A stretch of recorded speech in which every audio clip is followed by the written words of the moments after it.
Asterisk asterisk. The chilling true story behind the Annabelle doll. Asterisk asterisk. The Annabelle doll, which inspired the haunting scenes in The Conjuring and its spin-offs, has a chilling real-life story that dates back to the early 1970s. But unlike the porcelain-faced, eerily innocent doll in the movies, the original Annabelle was a large, unassuming Raggedy Ann doll. Despite her innocuous appearance, Annabelle became one of the most infamous haunted objects in paranormal history.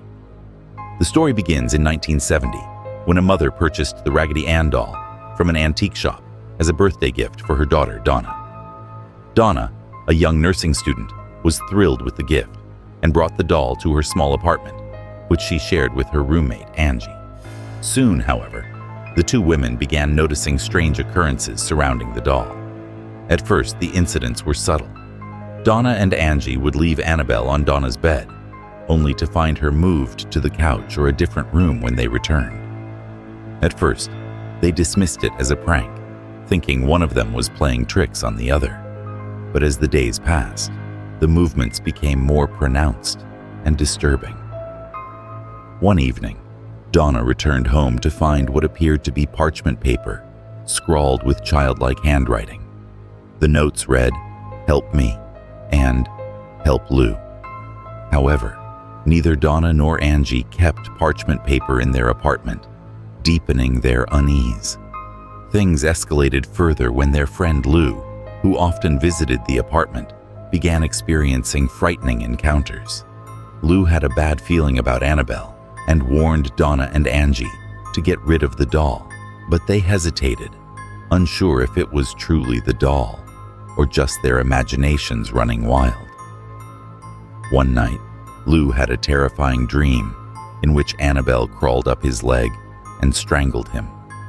But the worst was yet to come. During one visit, Lou heard noises coming from Donna's room. As he entered, he felt a cold, inexplicable fear.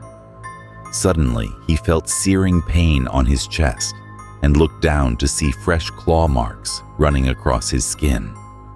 The marks healed within 2 days, but the encounter left him convinced that something evil was attached to the doll. Seeking answers, Donna and Angie reached out to a local medium who told them the spirit of a young girl named Annabelle Higgins was attached to the doll. According to the medium, Annabelle was a 7-year-old girl who had died on the land where their apartment complex was now built. The spirit reportedly sought companionship and asked to stay with them.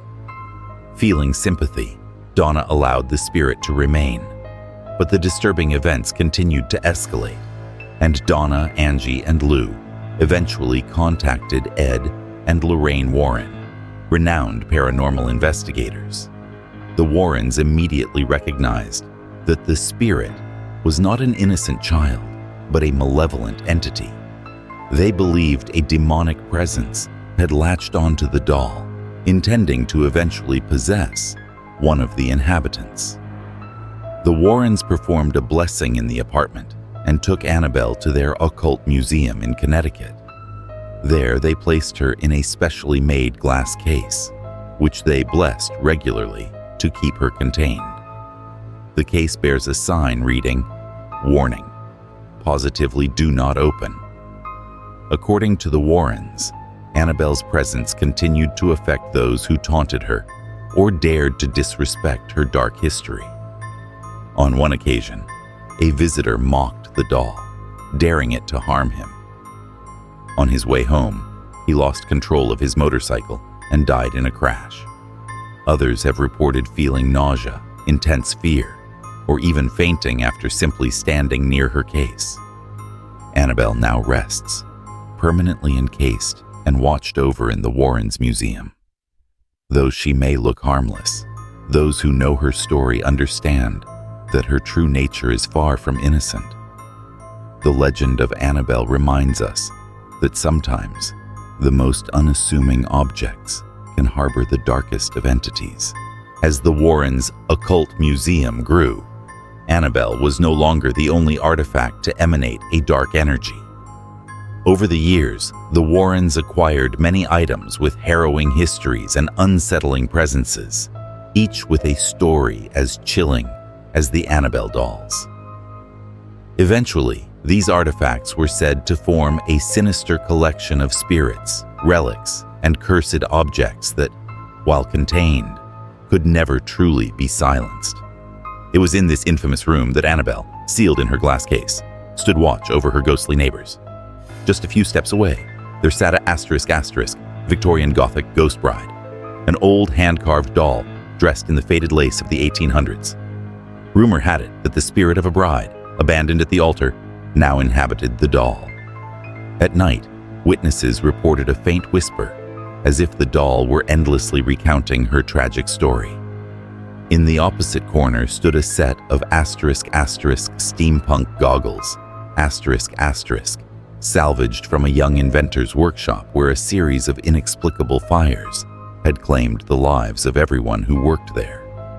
Investigators had concluded the goggles somehow attracted unnatural energy.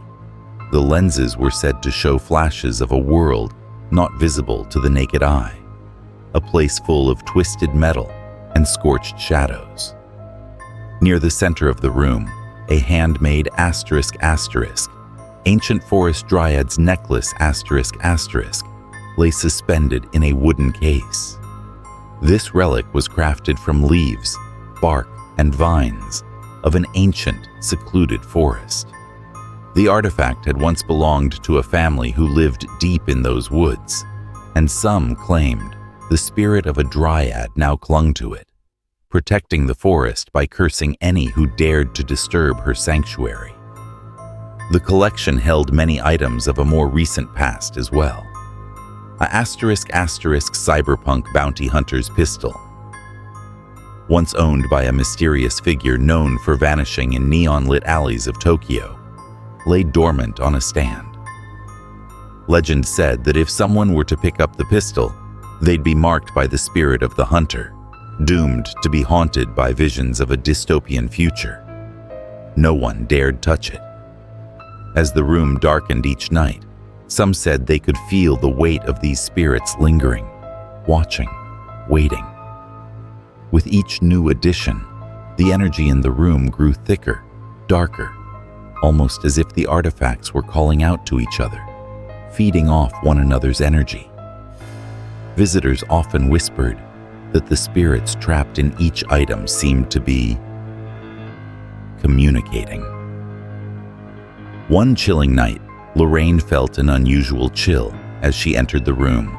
Annabelle's case, which had always been tightly sealed, appeared to have a faint crack along the glass. She was sure she'd heard faint laughter, a quiet mocking sound that echoed as if from the distant corners of the museum. It seemed the spirits inside the artifacts were no longer content with simply being watched. And in the growing stillness of the occult museum, one could almost hear Annabelle whispering to her ghostly neighbors, scheming to find a way to break free. In the eerie, quiet hum of that haunted room, the spirits plotted together, waiting for the moment when the containment spells would finally falter and they could all step out into the world once more.